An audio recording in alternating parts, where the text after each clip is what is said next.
Hi everyone, and welcome to a video where I'm going to be changing the oil and filter on my 1996 TVR Chimaera 4 litre. I thought it was just worth making this just to take you through the process. It's despite this got a specialist nature of the car, there's nothing inherently difficult about this job. If you've serviced cars in any type before, you'll be able to manage this. It's obviously a big 4 litre V8. It's stuffed quite a way back in the chassis, so you'll see when we go under the car you've actually got to crawl quite a way back underneath to get to the drain plug. The filter's a little bit buried as well, but it's not too bad. But yeah, I mean, it's there's nothing here really that it should faze anybody that's sort of done this type of work before, but I just thought it was worth doing a video just to go through it. So we've got 6 litres of oil. Without wishing to restart the ongoing debate about which oil to use in a TVR, I've chosen the Valvoline VR1 20W50. This is a mineral oil, which is quite counterintuitive in a world of synthetic stuff. But my rationale is that there's a couple of things. The V8, Rover V8, although much modified by Rover over the years and tweaked a bit by TVR as well, it's still fundamentally a 1950s design. It's not from a world where synthetic oil was a thing. It's not from a world where thin oil was good for engines, and it's very much reflective of the kind of specs that you would expect from an engine that was designed at this point. The other thing as well with this particular Valvoline oil, it has a very high zinc content. ZDDP is the additive. Now ZDDP is very good for the flat tappet cam design that's used in these engines. It lubricates the cam lobes and it protects them from wear. So this was a reason that I chose it, and obviously from asking around as well. The TVR specialist that I bought this car from just over 6 months ago did an oil change just before I bought it, and this is the stuff that he used, so again that was good enough for me. In terms of other recommendations, RPI Engineering are a very famous Rover V8 tuning house engine builder. They have been playing around with and modifying and racing Rover V8s for years, and this, if you look on their website, is the only oil that their engines ever leave their factory with. It's the only oil they recommend for the Rover V8. So based on all that, this is what I've chosen. Obviously, you know, your mileage may vary, your thoughts may vary. Filter, I've got a genuine Land Rover part here. Marla, actually, I believe, are the original equipment manufacturers for these filters. There are Marla filters available, but they're about the same price, to be honest, as the genuine Land Rover ones. So for the peace of mind, I went for a genuine part. Whichever filter you choose for a Rover V8 of any description, it needs to have a good non-return valve in it. The oil pump on the Rover V8 isn't particularly strong. It struggles a little bit to build oil pressure from cold, even on a healthy engine, and if it's having to fill a filter every time, that's going to make that problem even worse. That, by the way, was about 13 quid, I think, from a Land Rover specialist on eBay, so it's really not a lot of money in the scheme of things. And then I've just got a new sump plug washer. This handily came in a box of spares with the car, so I'm going to be using it. Even if I hadn't had it, I would have bought one anyway. For the sake of the couple of quid that they cost, it's not worth filling an engine with fresh oil and then finding out that the sump plug leaks. Okay, before we start, there's just an important point to bear in mind. Why are we looking at a fan belt here? Well, there are two types of V8 fitted to these. Mine's a slightly later car, it's a 96, pre-94 I believe, but you might want to check that. These engines didn't have a flat serpentine belt like this. They had a traditional V belt, like a thin fan belt that you'd find on older cars. The reason that's important is because there was a change to the oil pump on these engines that coincided with the change to the serpentine belt that you see here. You'll often hear these engines referred to as serp and pre-serp for that reason. Serp is what you're looking at here, serpentine belt. Pre-serp is a traditional V-belt type arrangement, a thinner V-belt. The reason, as I say, is important is that the oil pumps on the pre-serp engines are known to have issues with priming when you drain the oil, and it can be difficult to actually build up oil pressure afterwards. And there are various things you can do. The distributor can be removed and you can drive the oil pump with a drill directly. You can pack the oil pump with grease. There's ways you can force oil through the oil filter housing and various other things like that. On a serp engine, which this is, you don't have to worry about any of that. They're known to be able to self-prime. We're going to fill the filter up with oil, and we're going to crank the engine for a while before we start it just to build up pressure, but I'm confident that on a serp engine that'll be absolutely fine. On a pre-serp it is a little bit more involved, so I'd recommend just taking a little bit of advice. If you've not got one of these flat serpentine belts like this, if you have a traditional V belt, then just do a bit of research before you start and just make sure that you're prepared to prime the oil pump and just help the engine to get a bit of oil pressure when the job's finished.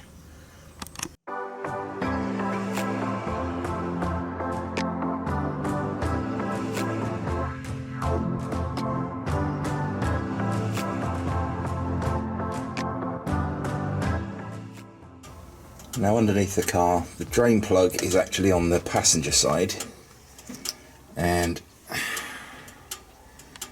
you can see there it is there. Now this one's actually had a hex key, updated one. Because the sump's the lowest point and these cars are very low anyway, what tends to happen is that the sump does ground out sometimes, and if you've got a hex and it grounds part of the hex off, you can't get the bolt undone. So they put an Allen key in the middle, which is much easier. You can see this one's actually been in the wars. It's got some damage on it, but as long as the Allen key part in the middle is okay, then we shouldn't have a problem getting it out. And then moving forward, the oil filter is just tucked away there, so on the front of the engine, virtually central actually. And we should be able to get into there and just pull it out from between the chassis tubes. Right, the first problem I've got is I can't get a hex bit in there because it fouls the exhaust by the time we put the ratchet on. So I'm using a 10mm Allen key, and I put a bar over it because it's quite tight. So I'm just going to try and give this a shove.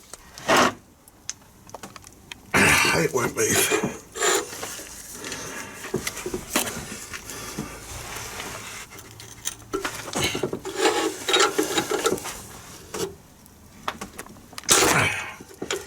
Right, that went with quite a crack, but it's loose. I'm going to try and extract that, and I should now be able to move that with my hand, which I can. Right, this big drain plug. This big drain pen, sorry. This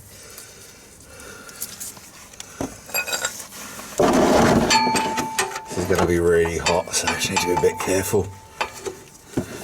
Just get that finger tight. Put the drain pan under it.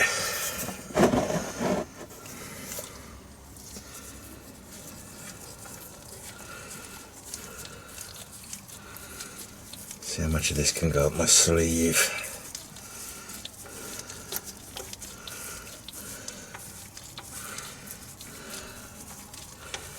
If I drop it in the oil, which I usually do, it's not the end of the world.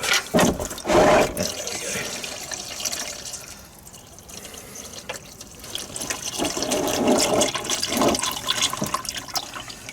Let that drain out. I'm going to give that a few minutes.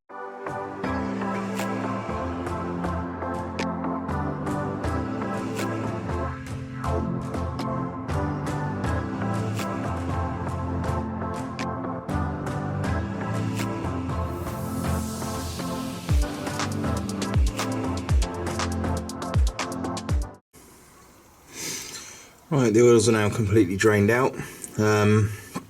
Helpfully it's gone all over the exhaust as well. Not much I could do about that. I'll clean it off as best I can, but that's going to stink a bit when I start it up for the first time.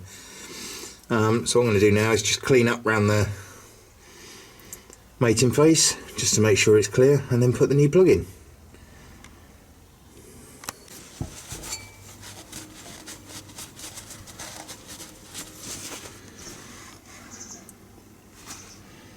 That's nice and clean now.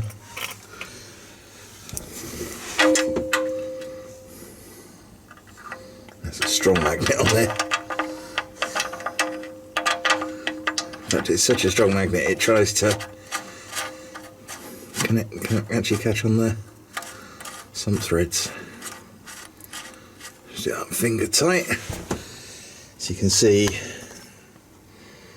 the cross washer sat neatly between the two, and then I'm just going to do it up with the X key.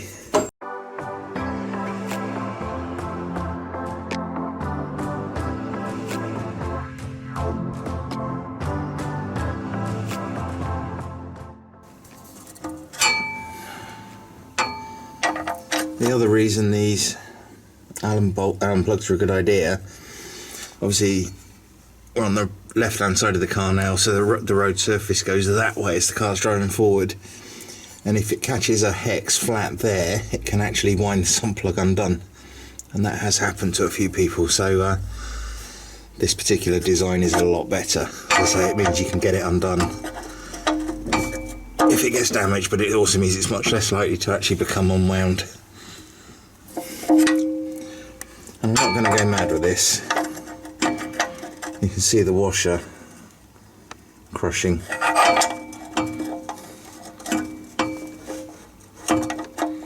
Sorry, it's very hard to do this one-handed and film at the same time.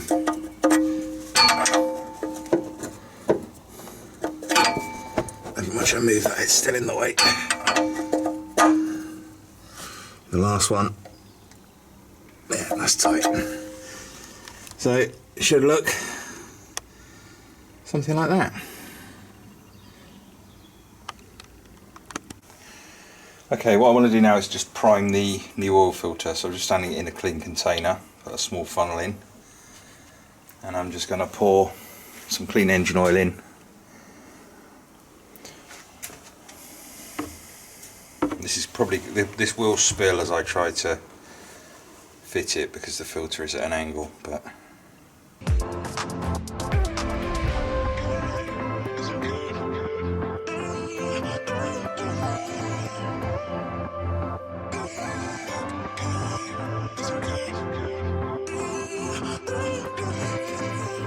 smear on your finger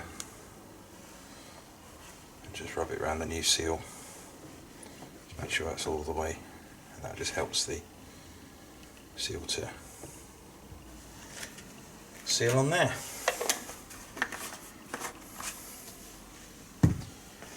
And that now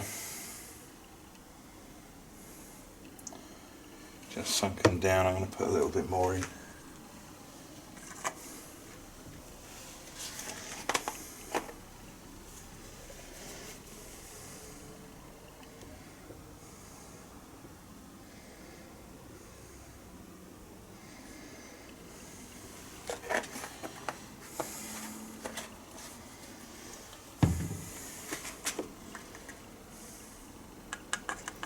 And basically that's just that little bit less work that the oil pump's going to have to do when the car first starts. I can see oil in there now, all through the element as well.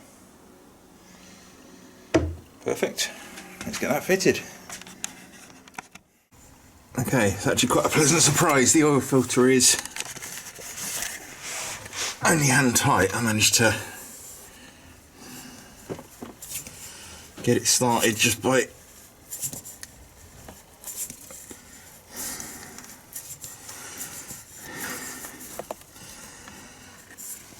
handy. It's going to go everywhere because there's multiple rails and stuff in the way.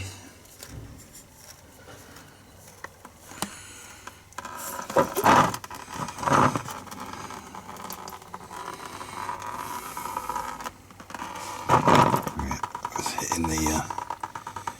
hitting the tubes and going everywhere.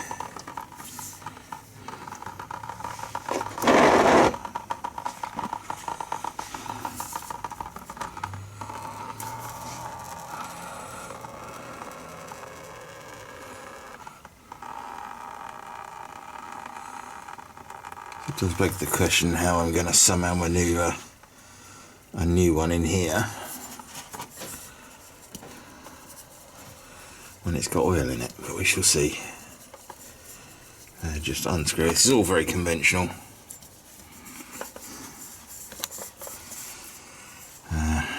Let's somehow support it.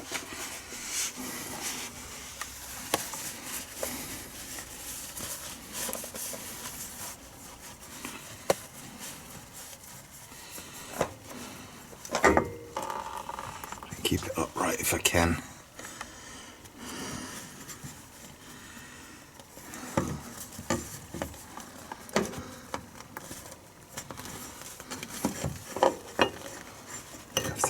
Just a case of not dropping it like that, but I think I got away with it.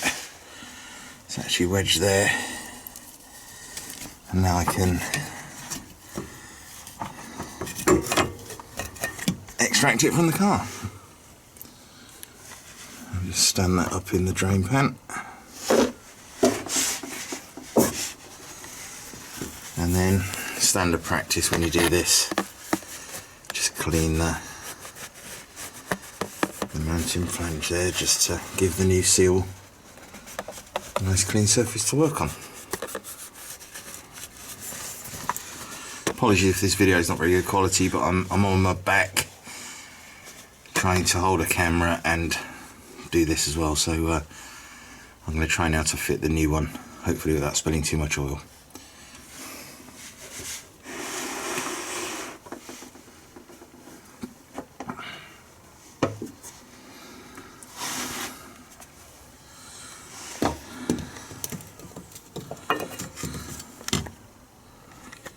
I need to just swap hands.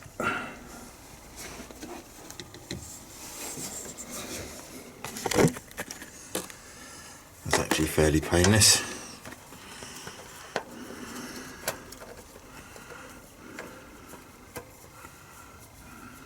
That started. I've already oiled the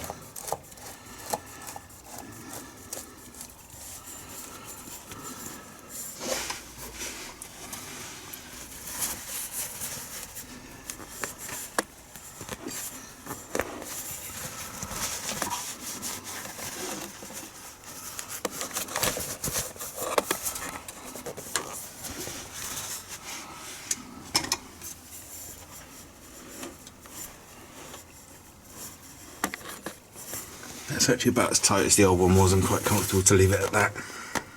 These don't have to be monster tight anyway. A bit of clean up so any leaks are obvious. And there we have one new oil filter, and that's already primed. So now the next thing is to fill the engine up with oil.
Pressure on the gauge, a little bit of clattering from the tappets just while it circulated.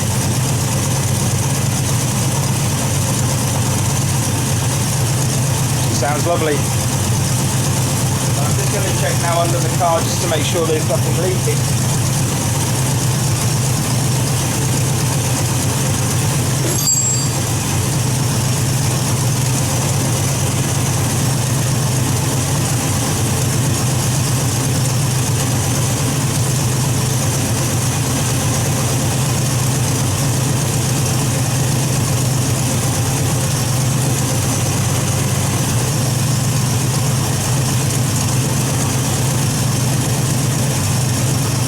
no leaks from the filter and no leaks from the drain plug.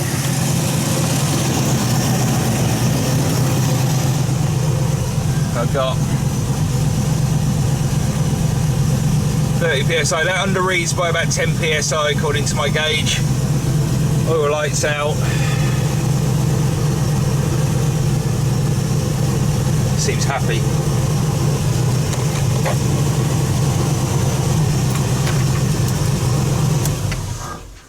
Turn it off and just keep an eye on the oil pressure gauge.